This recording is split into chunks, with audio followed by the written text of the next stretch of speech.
இது ஒரு கவலை இருக்கு. என்ன கவலைன்னு சொல்றேன்.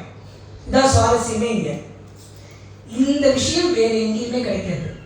இந்த மாதிரி சில டாப் மோஸ்டான விஷயங்கள் தான் பிரேமிக கிரந்தத்துல இருக்கு. இப்படி கவலைப்பட்டு உட்கார்ந்துருக்கா. என்ன கவலை? ராமரை பிரிஞ்சுட்டோங்கிற கவலை இருக்கு, அசோகவனத்துல இருக்கோங்கிற கவலை இருக்கு, ராவணனை வதம் பண்ணி ஆகணும், அதெல்லாம் இருக்கு. எல்லா கவலையும் இருக்கு. இவ்வளவு கவலைக்கு மேல ஒரு கவலை இருக்கு. அது அம்மாக்குன்னே இருக்கக்கூடிய ஒரு கவலை. அந்த கவலையோடவே உட்கார்ந்துருக்கா. பெருமாள் வந்தார், சேத்துள்ள அணை கட்டி லங்கைக்குள்ள வந்தார். யுத்தம் நடக்கிறது. யுத்தங்கள்லாம் நடந்து ராவண வதம் ஆச்சு.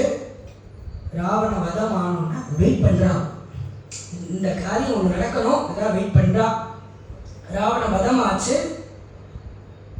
உடனே தேவியை அழைச்சிட்டு வர சொல்றா. அழைச்சிட்டு வர சொல்லும் பொழுது ராமர் சொல்றா, நான் இவளை ஏத்துக்கணும்னா அக்னி பிரவேசம் பண்ணி வரணும். கரெக்ட். அதுக்காக தான் வெயிட் பண்றாங்க. பெருமாள் சொன்னார், இவளை அக்னி பிரவேசம் பண்ணி நான் ஏத்துக்கிறேன்னு. இவளுக்கு ரொம்ப நாளா ஒரு கவலை இருந்தது.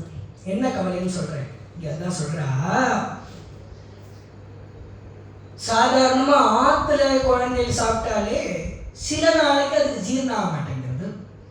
எங்கேயாவது வெளியில அழைச்சின்னு போறோம், அங்கே எதையாவது கேட்கறது, வாங்கி கொடுத்தா சாப்பிட்டுட்டு அடுத்த நாள் வந்து ஆத்துல வாமிட் பண்றது, வெயில் சரியில்லை, அதுக்கு பலவித மருந்து கொடுத்து சரி பண்ணணும். வயர் எஃபெக்ட் ஆயிடுச்சுன்னா என்ன பண்றது? சாதாரணமா சொல்லுவா, சின்ன குழந்தைகள் அது கல்லை சாப்பிட்டாலும் கரையும் அப்படின்னு. அதுக்காக கல்லை சாப்பிட முடியுமா என்ன? நான்